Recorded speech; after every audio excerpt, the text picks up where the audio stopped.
welcome back to another video here on Sam's Crafted Castle, and today we are back to your regularly scheduled card making program away from the Crop and Create vlogs, and we are doing a Kendra's card challenge today. So you guys have seen these before, you know the drill. 6 sheets of pattern paper, and if you were watching that last clip, yes, there is only 5, and I will figure that out in a few minutes, but yeah, I only grabbed 5 to start, my bad.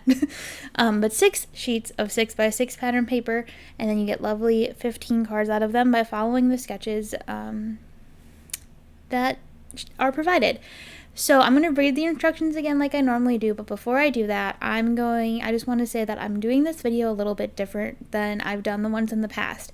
I get a lot of comments and things on the other Kendra Card Challenge videos, and even though they're super popular, a lot of people have said that, or I should say I've gotten a few comments that the videos go really fast, which is very true because it's very hard to fit 15 cards plus all of the prep into roughly 20 to 30 minutes.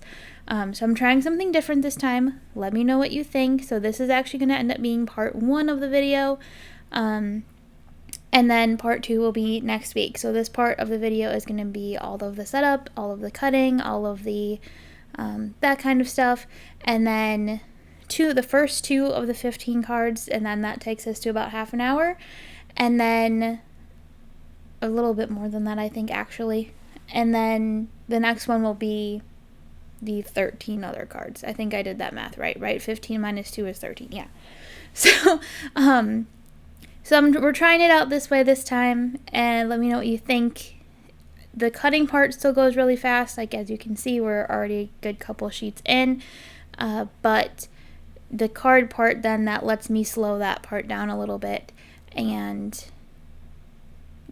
hopefully we'll let you see more detail of what I'm doing. So try it out this time, and we'll see what everyone thinks and how the videos perform and do and all that kind of stuff. And yeah, that's that. Just, don't know what's gonna happen until we try it, so we're trying it.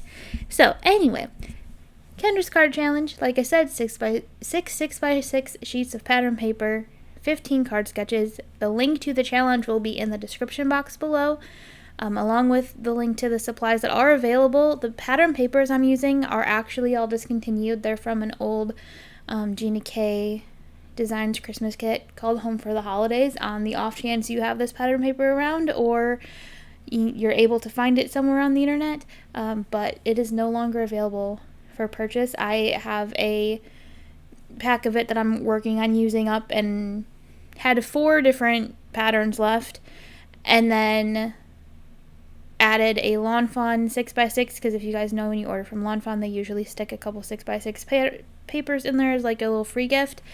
I had a Christmas one of those, and then I ended up just pulling out something kind of random, because halfway through, I get to the end, I go to start cutting up the 5th paper, and then realize that I don't actually have 6, and I'm looking everywhere for the 6th one, and it's because it doesn't exist. So then I had to quickly find a 6th paper to use. So that one feels a little off, honestly, compared to the rest of them, and a little off the Christmas theme, because obviously this is the challenge that runs through end of December, so I went Christmas this time, and I probably have Christmas cards now for like the next 2 years, and I'm probably going to end up doing a sheet load of cards. Actually, I might do that one winter themed, though. I don't know. We might have to go more of a winter theme, or depending on how many Christmas cards I send out, maybe it will be Christmas themed, and we can start building up the stash again for another time. Anyway, Kendra's card challenge. I'm going to read the instructions to you. Like I said, the link is down below if you want to try this challenge yourself. And yeah, but these are the specific directions that you get when you download the cutting guides and the sketches for the challenge. So here we go. The 6 6x6 paper cutting templates are color-coded with the cutting measurements. The first cut for each sheet is indicated with scissors. The arrows indicate the direction of how the piece goes on the sketch. After cutting each of the 6 papers, sort the pieces into 15 piles for each of the card sketches. That's what I do with the little bags. And I have another idea for them, but unfortunately I cannot find what I wanted to buy to be able to do what I wanted to do. So hopefully they will be restocked eventually. But we'll find out. We'll see. By the time you see the next one, when you see the next one of these in like February, you know, maybe maybe I'll have my new little system for that. Create layers with matching colored cardstock. Use colored or white cardstock for any white, black, or gray layers. Decorate your cards by adding the stamped images, sentiments, ephemera, and or die cuts. A few helpful hints: you can rotate or flip the card sketches to change the layout, change any of the elements with different shapes to fit your theme, adjust the size of your sentiments to fit your needs. Larger mats can be used to create smaller mats, or to die cut words or shapes to save on supplies. Add any embellishments or ribbon, make it your own. So that's basically the directions on how to do this. To enter the contest, you can go to the Facebook group and upload photos there. One photo, you can enter up to 3 times a challenge, because they're quarterly challenges, 3 months, so you can enter. There's prizes for each month, so in this case it was October, November, and December. Is that right? Yeah, October, November, December. And you can enter all 3 months. You can enter just 1 month. I usually just enter 1 month. And then you upload individual photos of each card too, because as you'll see, it's hard to see the cards you won't see it in this video. You'll see it in the next one. In the next video, you'll see that it can be hard to see all 15 cards at once. So it's easier to just look at them individually.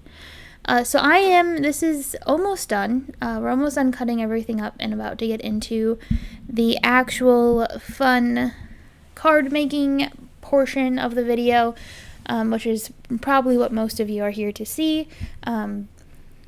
But there's a lot of interesting, I'll admit, there were a few measurements where I don't think you'll see it in this video, but in the next video where you see I kind of tripped up a little bit and made some mistakes and misunderstood some things. So I don't know if I've mentioned this in previous videos or not. Kendra had herself, and she also has a group of amazing creative team that will put together videos for you, and it's super helpful when you get stuck. Sketch number 3 really screwed me up, or kind of messed me up. Confused me. That's the word I'm looking for. Sketch number 3 kind of really confused me, so I ended up having to go look at a couple videos for that one to figure it out how it was supposed to work. But it ended up being one of my favorite ones once I figured it out. So, but I had cut some stuff wrong. Okay, here we go. Into the fun with the card making. And of course, as usual, I end up using a bunch of stuff that is discontinued, so I am so sorry for that. But if you have similar things in your stash, you can use those as well. So this is the first sketch, and you can see I put the sketch down in the corner for you so that you can watch it all come together.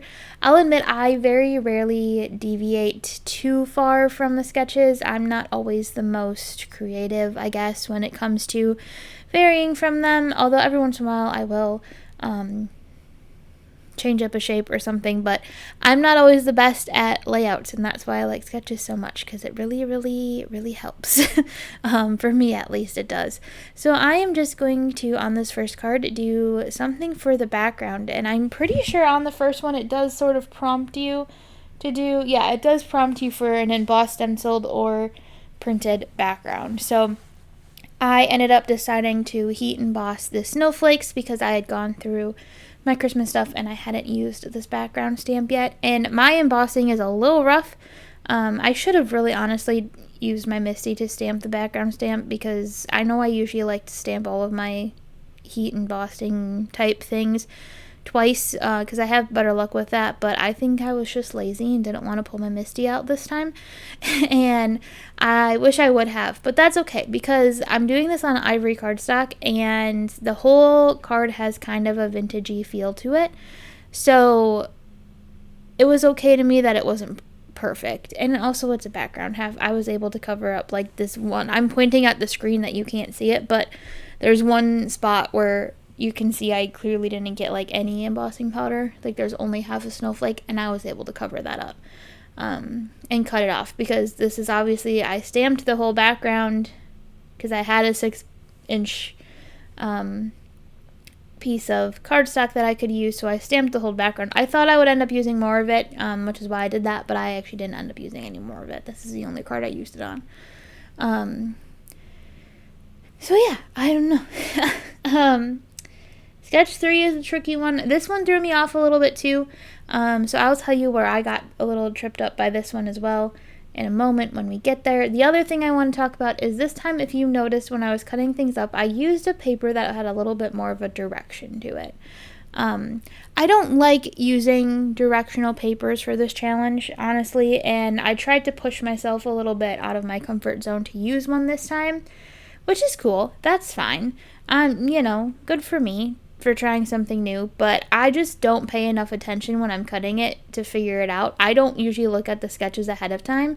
I just grab 6 pieces of pattern paper and go, hope y'all work. Like, the colors are all the same concept, so if y'all end up together, like, we should be good, but hey, I don't put a whole lot of thought into it, because to me that's part of the challenge, is making whatever I've done kind of work, even though I maybe didn't think it through the best. So sometimes my cards, like, if you go join the Facebook group, you'll see people whose card sets look very, very put together and they all match very nicely, and mine usually look a little chaotic because it's like, haha, I was just hoping these would all work together and I got lucky or I didn't. But that's how my card making always is. A lot of times I just pull out a bunch of random stuff and go, okay, we're going to make something out of all of this. And we just sort of see what happens. But hey, you know what? It works for me. Okay, this is the part where I got a little bit confused. And this is where I kind of wish I would have had a different pattern paper for this too, because that one looks kind of funny. But I was expecting this little strip to go all the way down. So then when it didn't, I was very nervous because I thought I cut something wrong. And I kept looking at the directions like, what did I do wrong? And then I realized that, like, oh, it doesn't actually go all the way down. The circle piece is, yeah, there you go. See, I fixed it, just like that. So I'm going to heat emboss the greeting on here. And, because I was in the mood to heat emboss, apparently, which I not usually am, and I think this is the only time I do it in this video. I'm not a big heat emboss person. I know, shocking. I feel like I'm the only person. But I know I'm not, because I've seen other people who say that they're not. But I feel like it's just me who doesn't really enjoy heat embossing all that much. It's definitely not a go-to technique for me. But I was in the mood, so when I actually want to do it, I tend to try to do it because otherwise I just don't do it. Ever. But I know a lot of people think it's really cool. My dad thinks it's really cool, so, like, I gotta do it sometimes. And now we're just going to glue everything together. So this one was fairly easy. Easy peasy. Nice one to start it off with. Got to start it off with an easy one. And then, yeah, I was thinking I kind of wished I had the new Gina K Design sweater stencil. Because that would have been a fun background for this one with this sweater kind of pattern. And I think that might be a really similar pattern to that stencil too. I have to admit I haven't looked at it super closely, but I think that would have been fun too. I also don't like my spacing on this. I wish I would have, like, cut that a little bit smaller or something, or figured something out. That's also very not stuck on straight, which I just noticed right now. So that's fun. And foam squares. I should have just used foam tape, but I've been trying to use up this sheet of foam squares, and it's the really, really tiny one, so, like, it takes a lot to get it unstuck and put together, and I should have just used foam tape. It would have been so much easier. It would have been so much easier, but I have so many, like, really old packs of foam tape, and I've just been on foam squares, and I've just been kind of on a mission to try to use them up a little bit. And then we're going to glue this piece down. This one was easy. Nice and easy, but like I said, great way to start it off. So that worked out. Alright. And there's the finished card. Yay! Alright, now on to number 2. So this one, I'm cutting another square because apparently I couldn't measure right the first time, and I had an extra piece of pattern paper, and it didn't work. And the sketch did not change in the corner. It'll change in a moment. There we go. There it goes. All better. But I had cut that square wrong, so I had to redo it, because apparently, I don't know, I did something wrong somewhere. That's okay though, I had extra paper. And if that happens, that's a good, thing here. This one takes a while because this one has a lot of coloring in it. So you have been warned, I guess, that this one will take a while. But that's, a thing with these challenges is every once in a while you read a measurement wrong, or you forget how to read your paper cutter measurements, or a million other things happen and somehow your paper slips and now it's cut a little funky and it doesn't work anymore or whatever. So don't be afraid to substitute in other paper if you need to. I mean, the point is obviously to get as much out of your 6x6 sheets of pattern paper as you can. That's why they're cut the way they are, but mistakes happen. It's okay. I do really like this sketch though. This is one of my favorite sketches. And I think it's pretty far up there for one of my favorite cards to come out of this set as well. So I am not heat embossing this time. We're just doing we're going to color with some colored pencils, which is why I stamped on the craft, and I thought that would be fun. That's the fun of colored pencils, is you can really color them on any color. And unlike the markers, so I think I did a video not that long ago where although I don't know if you've seen that yet. You may have not seen that video yet, but where I colored on with my markers on ivory, like an ivory colored cardstock, and you see the yellow because the markers are kind of translucent, so you can pick up some of the ivory from the underneath of it, even though it's still you can still do it and color on it like it's white cardstock. It just, now has a little yellowy tint to it. Where your pencils are very opaque and they'll just cover it right up. So it's fun to color on darker colored cardstocks because of that. And I just felt like coloring on craft, and now I was kind of in vintage mode a little bit from the first card. So I was like, this feels, there's something about it that just feels a little more vintagey to me. It's a little less, I don't even know what the right word is. It's a little less much is what I want to say, but that's not really right for this card, I guess. Especially because there's no white in this. All the pattern papers are ivory. They're not white, so sometimes the white looks a little extra harsh when you're comparing it to already having the ivory colors in the pattern papers. So this is the fun part. I might put some music in here because I'm just coloring away all these little cups. This stamp set is so cute though. This one is from Newton's Nook, and this one is in fact, because I looked it up because I was curious, is in fact actually still available, and it's super cute. Although I always say it's hot cocoa, and I think it's supposed to be hot cocoa because the name of the set is Cup of Cocoa or something like that. It'll be in the description below. But little coffees or little hot chocolates or whatever, or one of them even kind of looks like it could just be chocolate milk or regular milk with cookies if you wanted. Now I really want to make a hot chocolate and cookies card right this minute, but I can't do that right now. Yeah. Oh, well, now that's a fun idea. But my Christmas cards are done for this year. I'll have to make one for next year. I just got the new, I don't even know if it's new. I just found out about it. I got the Trinity Stamps sketch planner thing. Sketch Plan Create Card Making Sketchbook is what it's called. It's right next to me. Maybe I need to just sketch it out in there for next year. But I'm hoping, I'm going to test it out over the next couple weeks, and then in January I might do a video on that specifically. So stay tuned for that. I'm working on January videos already. It's only the beginning of November. It's early November, but yeah, we're planning into January already. I'm past Christmas. Okay, so I'm just coloring away here with my colored pencils. I have to admit I'm very nervous because that pencil is, well, not the one I'm using right now, but my white colored pencil is one that I go to quite often for many, many different things because they're very handy to have around. And it is the last one I have. I usually have like 4 or 5 white pencils around at any one time, just because I do tend to go through them very quickly. And that is my last one, and I cannot find one anywhere.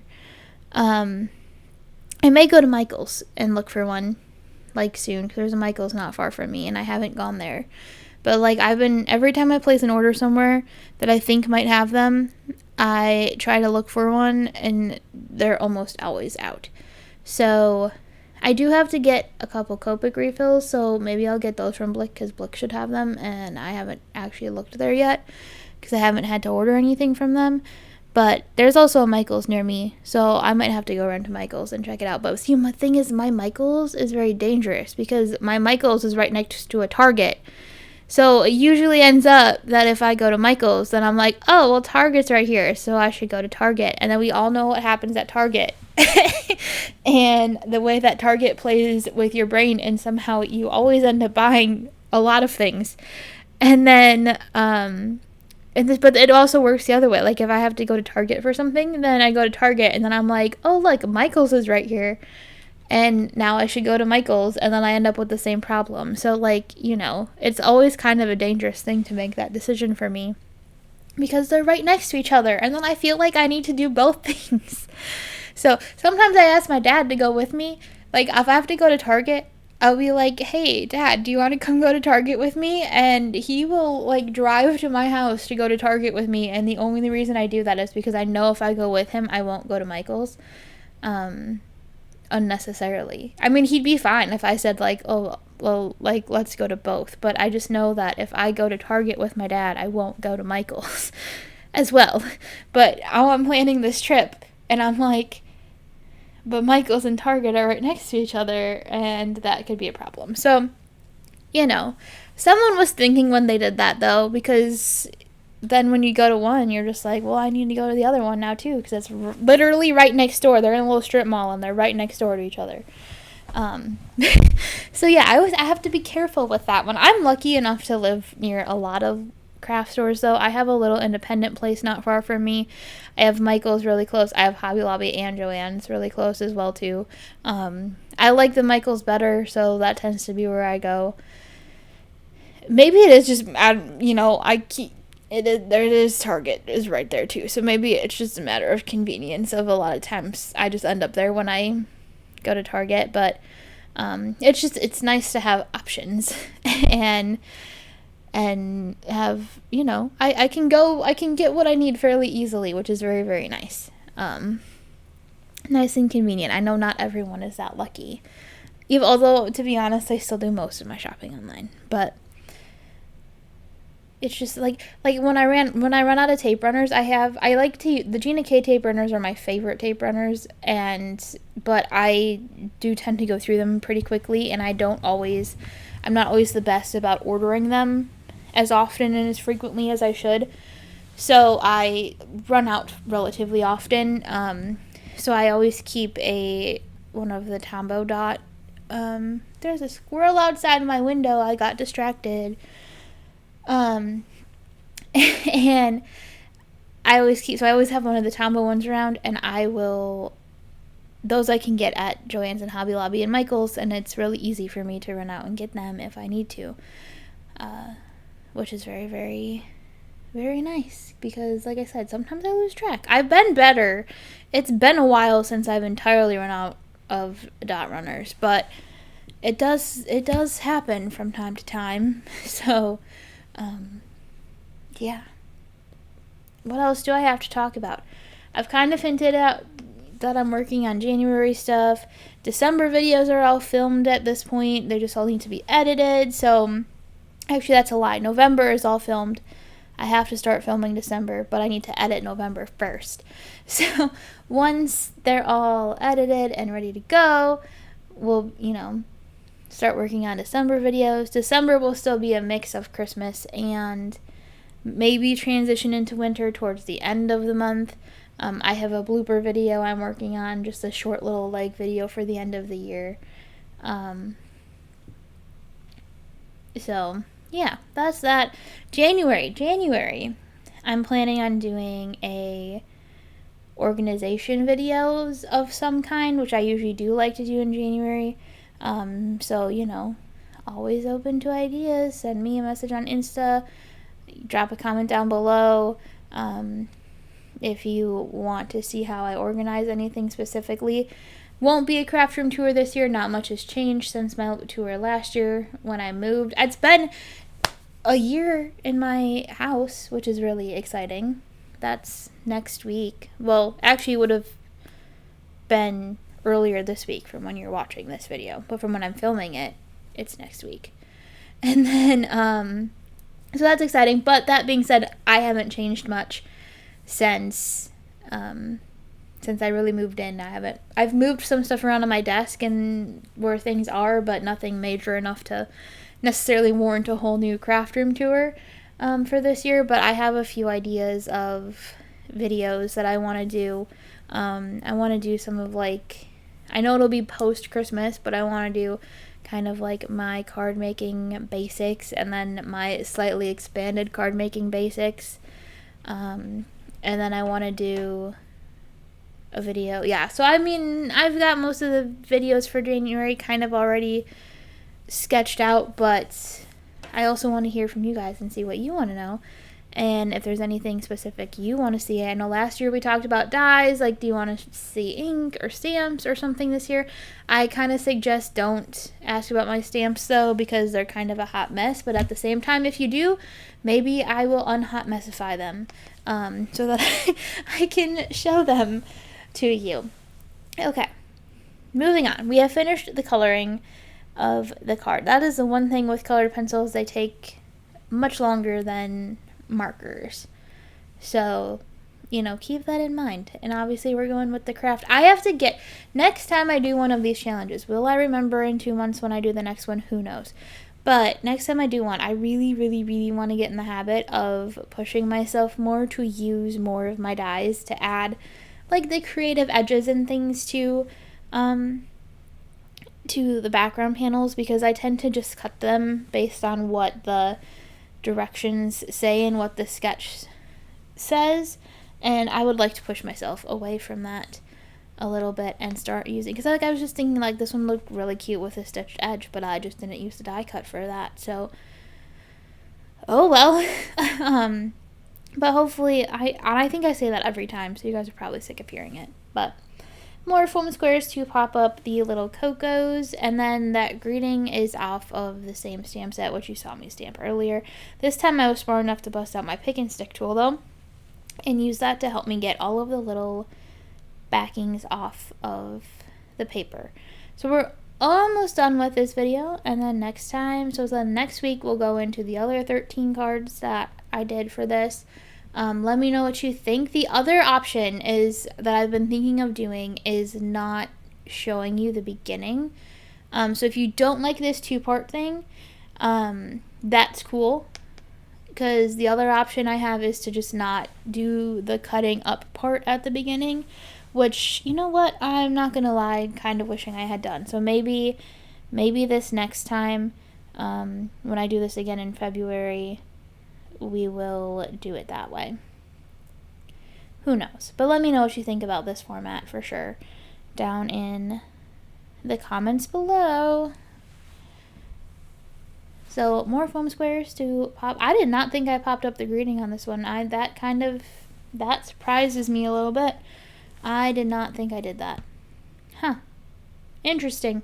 Learned something new. Okay. So, getting all of the... Apparently, I gave up on the pick and stick tool. Not sure why I did that, but okay.